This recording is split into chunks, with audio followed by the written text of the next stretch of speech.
जो पढ़ेगा सुनेगा इसे वह होगा भव से पार। श्री हरि की कृपा से लिख रही हूँ नवम अध्याय का सार। नमस्कार दोस्तों, मैं कोमल शर्मा स्पिरिचुअल वाणी में आज आपका फिर से स्वागत करती हूँ। तो आज मैं आपको कार्तिक मास के 9वें अध्याय का श्रवण कराने वाली हूँ। तो आइए करते हैं कार्तिक मास के 9वें अध्याय का श्रवण। राजा पृथु ने कहा, हे मुनि श्रेष्ठ नारद जी, आपने कार्तिक माह के व्रत में जो तुलसी की जड़ में भगवान विष्णु का निवास बताकर उस स्थान की मिट्टी की पूजा करना बतलाया है, अतः मैं श्री तुलसी जी के महात्म्य को सुनना चाहता हूँ। तुलसी जी कहाँ और किस प्रकार उत्पन्न हुई, यह बताने की कृपा करें। नारद जी बोले, राजन, अब आप तुलसी जी की महत्ता तथा उनके जन्म का प्राचीन इतिहास ध्यानपूर्वक सुनिए। एक बार देवगुरु बृहस्पति और देवराज इंद्र भगवान शंकर का दर्शन करने के लिए कैलाश पर्वत की ओर चले। तब भगवान शंकर ने अपने भक्तों की रक्षा के लिए जटाधारी दिगंबर का रूप धारण कर उन दोनों के मार्ग में अवरोध उत्पन्न किया। यद्यपि वह तेजस्वी, शांत, लंबी भुजा और चौड़ी छाती वाले गौण वर्ण अपने विशाल नेत्रों से युक्त तथा सिर पर जटा धारण किए वैसे ही बैठे थे, तथापि उन भगवान शंकर को न पहचान कर इंद्र ने उनसे उनका नाम व धाम आदि पूछते हुए कहा, क्या भगवान शंकर अपने स्थान पर हैं या कहीं गए हुए हैं? इस पर तपस्वी रूप भगवान शिव कुछ नहीं बोले। इंद्र को अपने त्रिलोकीनाथ होने का गर्व था।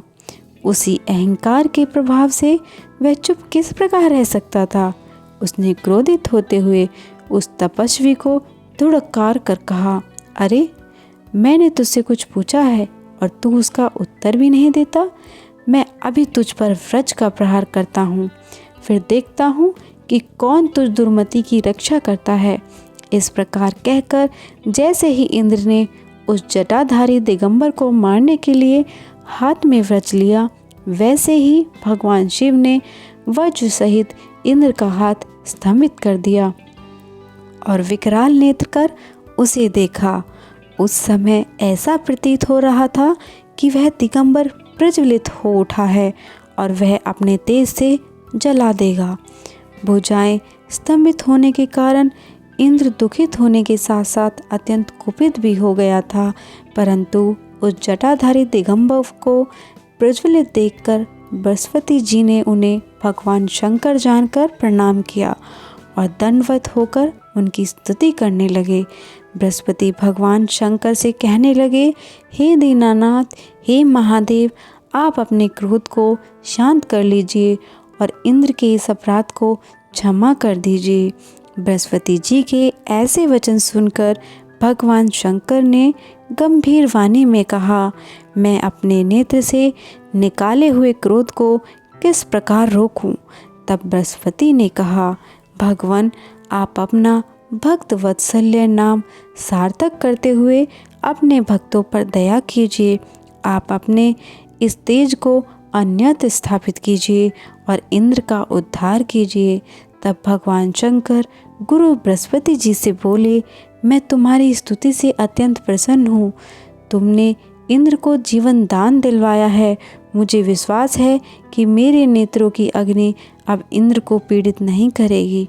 बृहस्पति जी से इस प्रकार कहकर भगवान शिव ने अपने मस्तक से निकाले हुए अग्नि में तेज को अपने हाथों में ले लिया और फिर उसे क्षीर सागर में डाल दिया। तत्पश्चात भगवान शंकर अंतर्ध्यान हो गए। इस प्रकार जिसको जो जानने की कामना थी उसे जानकर इंद्र तथा बृहस्पति अपने अपने स्थान को चले गए। कार्तिक भगवान की जय हो। कार्तिक भगवान की जय हो। दोस्तों, यह था कार्तिक मास का 9वां अध्याय और इसी प्रकार की कथा सुनने के लिए मेरे चैनल को सब्सक्राइब कीजिए और इसे ज़्यादा से ज़्यादा शेयर कीजिए। धन्यवाद।